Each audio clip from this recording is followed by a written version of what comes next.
एक तरफ जहां महारानी ये जानने के लिए बेचैन थी कि आचार्य को पत्र किसने लिखे थे, तो वहीं दूसरी ओर श्रीमालू वैशाली पहुंच गई थी। वैशाली नगर की सीमा पर स्थित वेश्यालय के नजदीक कुटिया के सामने श्रीमालू ने कौशला देवी के भेजे सैनिकों को रोक दिया। फिर उसने घोड़े से उतरकर कुटिया में प्रवेश किया। कुटिया के अंदर बैठी स्त्री की नजर जैसे ही श्रीमालू पर पड़ी, वो तुरंत सतर्क होकर कहती है, कौन है वहाँ? श्रीमालू ने आगे बढ़कर अपने चेहरे से कपड़ा हटा दिया। उस स्त्री ने श्रीमालू को देखा और दौड़कर उसे गले लगा लिया। श्रीमालू के चेहरे पर उस वक्त कोई भाव नहीं थे। उसके दिमाग में बस यही चल रहा था कि वो शीघ्रता से राजमहल पहुंच जाए। जो स्त्री श्रीमालू के गले लगी थी वो दरअसल एक वेश्या थी, जो कभी श्रीमालू के साथ वेश्यालय में रहती थी। श्रीमालू को पता था कि वही उसकी एकमात्र सच्ची मित्र है, जो उसके धन की हिफाजत कर सकती थी और उसे नया रूप धारण करने में उसकी मदद कर सकती थी।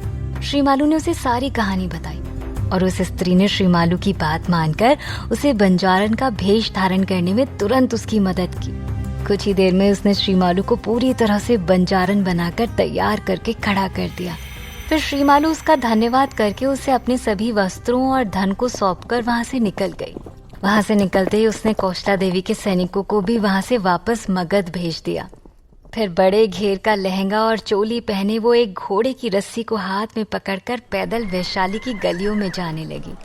श्रीमालू ने अपना चेहरा चुनरी से ढका हुआ था। वो जानना चाह रही थी कि उसके अंधकारागार में जाने के बाद वैशाली में क्या क्या बदल चुका था। उसे वैशाली की गलियों और बाजार में कुछ भी बदला हुआ नजर नहीं आया, सिवाय एक बात के कि हर तरफ पुरुषों के झुंडों में आम्रपाली की ही चर्चा हो रही थी।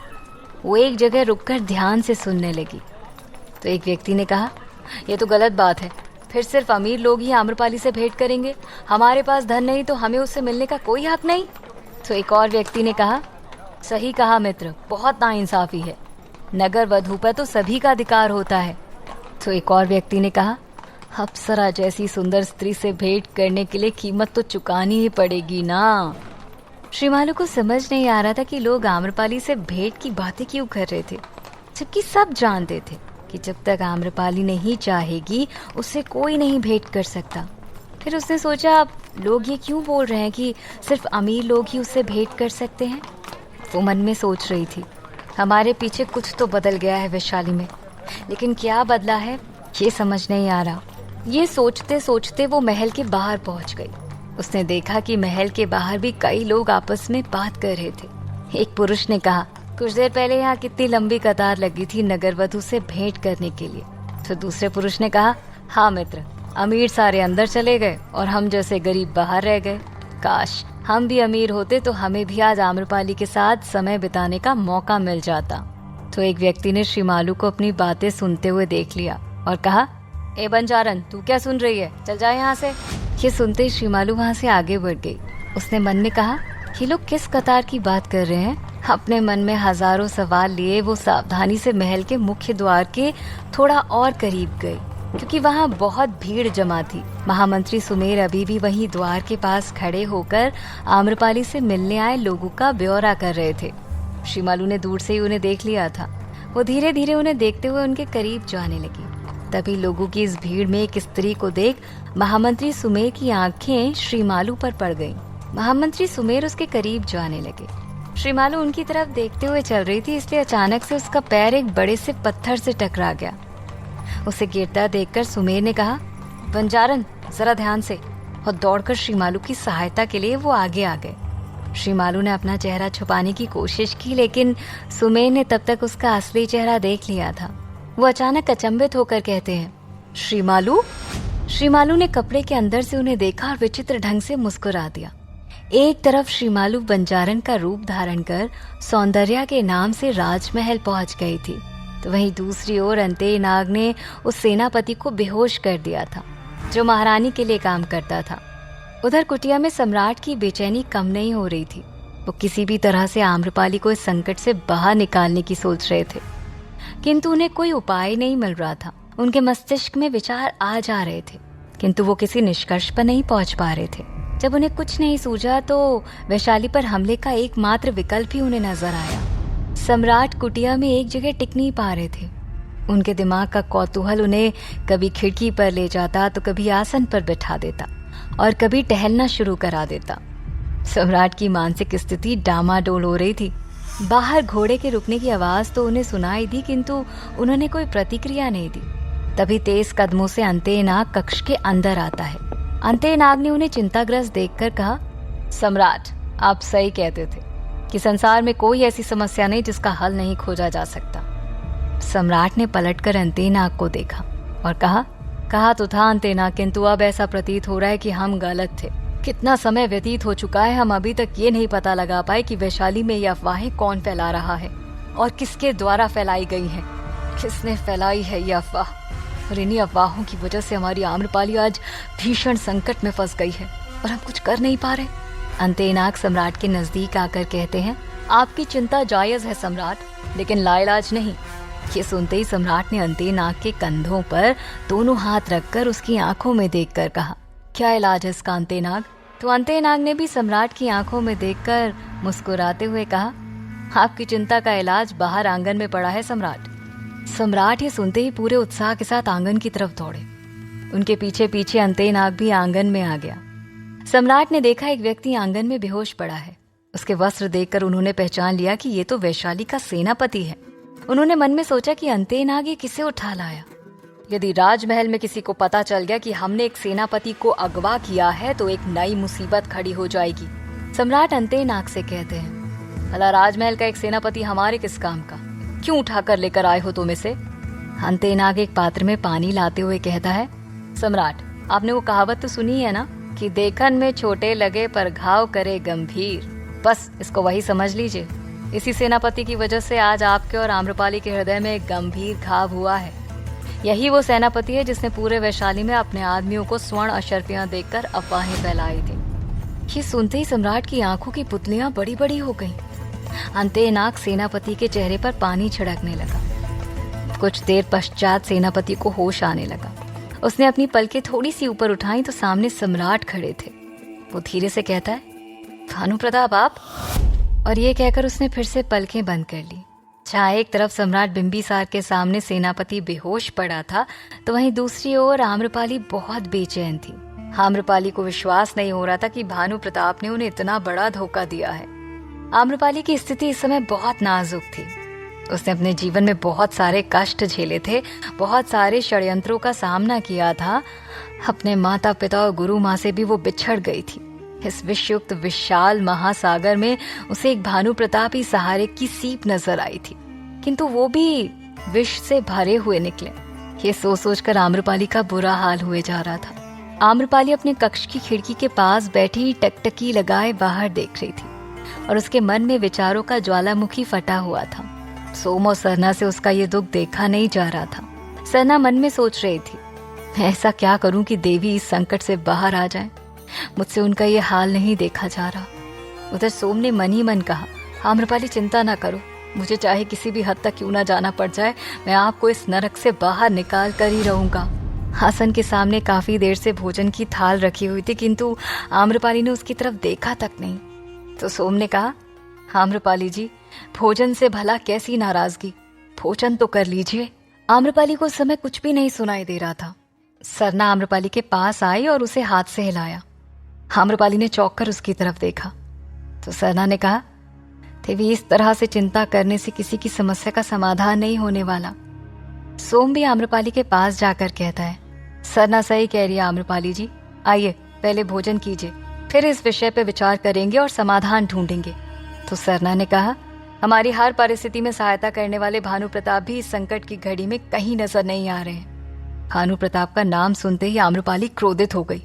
वो खिड़की से हटकर द्वार के पास जाकर खड़ी हो गई और मन में कहती है, भानु प्रताप जैसे इंसान को हमने अपना अतिथि बनाया, वो इंसान जिन्होंने हमारा फायदा उठाने के लिए महाराज से सौदा किया। हमारी सौदेबाजी करने वाले व्यापारी कितने चतुर हैं, हमारे साथ कितना बड़ा ढोंग कर रहे थे। वो उनकी हमदर्दी, उनकी सहायता, उनका अपनापन सिर्फ और सिर्फ एक ढोंग था, एक छलावा था। ये सोचते सोचते आम्रपाली की सांसें तेज तेज चलने लगी। तभी सरना आम्रपाली के पास आई और उसका हाथ पकड़कर उसे आसन पर ले जाकर बैठा दिया। सरना ने अपने हाथ से एक निवाला बनाकर आम्रपाली के मुंह की तरफ बढ़ाया आम्रपाली ने निवाला मुंह में तो रख लिया, किंतु उससे वो निवाला चबाया नहीं जा रहा था, क्योंकि आज कुछ भी उसके गले से नीचे नहीं उतर रहा था, चाहे वो भोजन हो या भानु प्रताप का उसके लिए ऐसा बर्ताव। मुंह में निवाला दबाए आम्रपाली सोच रही थी, ताई तो निभाने से अब कैसे बचूंगी मैं तो नगरवधु की प्रथा को ही हमेशा के लिए समाप्त करना चाह रही थी, किंतु समय ने ऐसी चाल चली है कि मैं खुद ही इसकी गिरफ्त में आ गई। आम्रपाली के मुंह में निवाला दबा हुआ था और आंखों से आंसू बह रहे थे। उसने फिर से मन में सोचा, इस चतुर व्यापारी भानु प्रताप से एक बार तो जरूर मिलूंगी और उससे पूछूंगी कि आखिर उसने हमारी भावनाओं के साथ खिलवाड़ क्यों किया। सोम आम्रपाली की बेसुध हालत देखकर मन में कहता है, चिंता न कीजिए आम्रपाली, मैं आपको यहाँ से शीघ्र आजाद करा दूंगा। जहाँ एक तरफ आम्रपाली भानु प्रताप से क्रोधित थी, तो वहीं दूसरी ओर सम्राट सेनापति से पूछताछ कर रहे थे। आंगन में एक खंबे से सेनापति बंधा हुआ था और उसके सामने सम्राट और अंतेनाग खड़े थे। अंतेनाग सेनापति के पास आकर कहते हैं, तो महाशय, आपकी ही लगाई आग से जल रहा है वैशाली, हाँ? तो सेनापति ने कहा, क्या मतलब है आपका? कौन सी आग की बात कर रहे हैं आप? तो अंतेनाग ने कहा, वही आग जिसे लगाने के लिए तुमने अपने आदमियों को स्वर्ण मुद्राएं दी थी। ये सुनते ही सेनापति सकपका गया। उसने मन में सोचा, इन्हें ये बात कैसे पता लग गई? क्या मेरे आदमियों ने और अधिक लालच में इनके सामने अपना मुंह खोल दिया? तो सेनापति अंतेनाग ने कहा, देखिए, आपको कोई गलतफहमी हुई है। हमारा कोई आदमी नहीं है, हम सिर्फ और सिर्फ राजमहल के वफादार हैं। तभी सम्राट ने कहा, राजमहल के या राजमहल के किसी खास के? ये सुनकर सेनापति ने मन में सोचा, लग रहा है इन लोगों को सच पता चल गया कि महारानी के इशारे पर ही हमने अफवाहें उड़ाई हैं। उसने सम्राट की तरफ मुस्कुरा कर कहा, भानु प्रताप जी, आप तो बड़े भाग्यवान हैं। आम्रपाली का प्रथम सुख तो आपने ही भोगा है।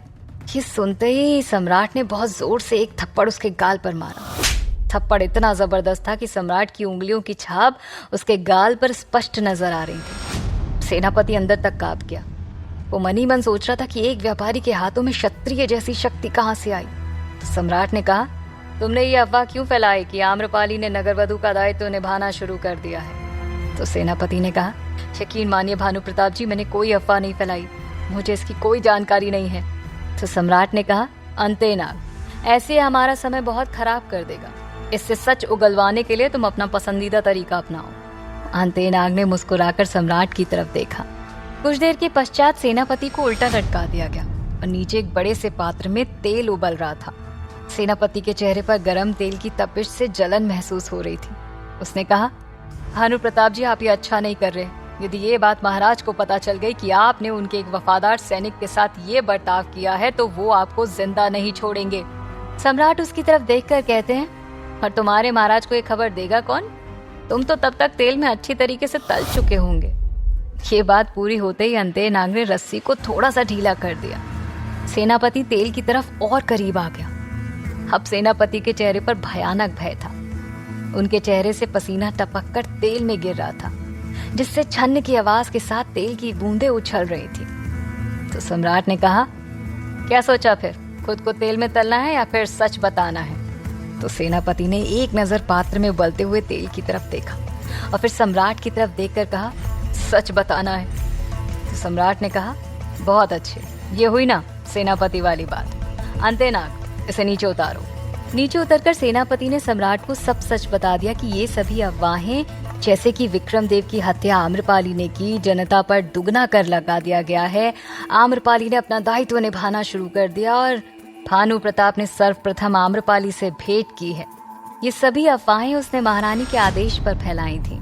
ये सुनते ही सम्राट और अंतेनाग एक दूसरे की ओर देखने लगे। दोनों के मुख से एक साथ निकला, महारानी? एक तरफ भानु प्रताप को पता चल चुका था कि इस षड्यंत्र के पीछे महारानी का हाथ है, तो वहीं दूसरी ओर महारानी ये जानने के लिए बेचैन थी कि आचार्य को पत्र किसने लिखे थे।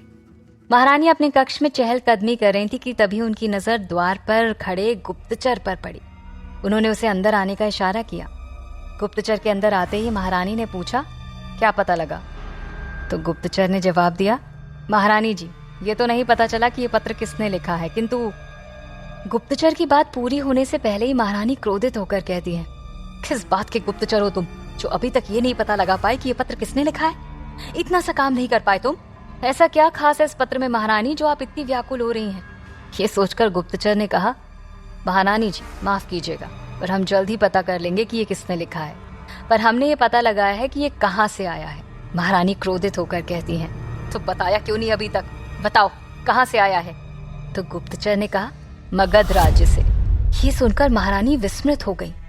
वो मन में कहती हैं, इतनी दूर मगध में भला आम्रपाली का शत्रु कौन है जो उसकी हत्या करवाना चाहता है।